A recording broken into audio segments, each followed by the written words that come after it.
I believe that God was drawing me to you long before you ever put that letter in my mailbox. She asked me to be her mentor. And I was so excited. I asked Chris to drive back to the church so I could find you. Do you remember? Yeah. And because I wanted to make sure she knew that it mattered to me. And so that's kind of how it began. And I didn't know what you were looking for. I really wasn't sure. I kind of wanted you to tell me what you wanted. Like you wanted me to be something to you, and I was really scared. Did you know I was scared? No. I was.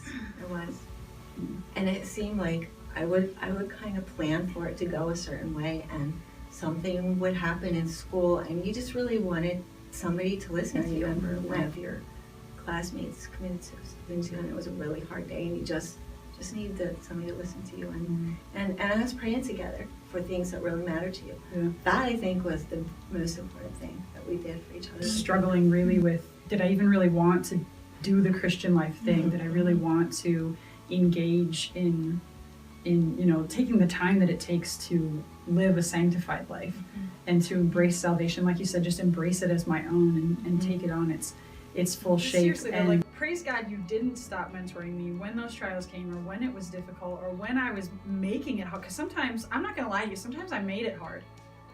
No, sometimes I made it hard because I wanted you to prove to me that I was important. I knew that's what it was. But what it also is like, you cannot stop with someone that, especially if you know you've been called into that relationship, you cannot stop because you don't know what part of the journey they're on that you're there for. That's right. And so whether you see that you are producing fruit in me at that moment or not, doesn't matter. Like, and you didn't stop. And I'm so glad you didn't, because you don't know it, and I didn't know it at the time, and I didn't know it until later, looking back on life, but you were a catalyst in something that was so much bigger. God had chosen you to come in and be a part of my life in that moment, to say, there's something bigger in store, and this is where it starts.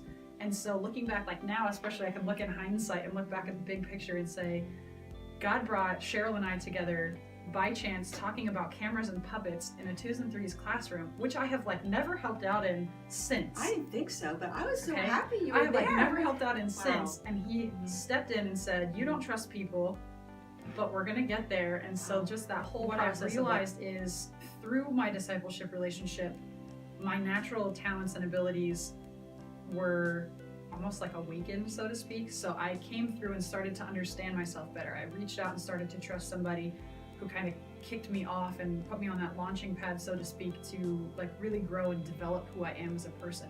And I realized when I got to college, something that I really do love is teaching others. And that's something that really, like, I don't know, there's just something inside of me that like, yes, there's such a sense of fulfillment with that. And so I think just teaching others and bringing them along on the journey and helping them to get somewhere new, to see something different in themselves, and overcoming a lot of the same obstacles that I saw, that I faced myself.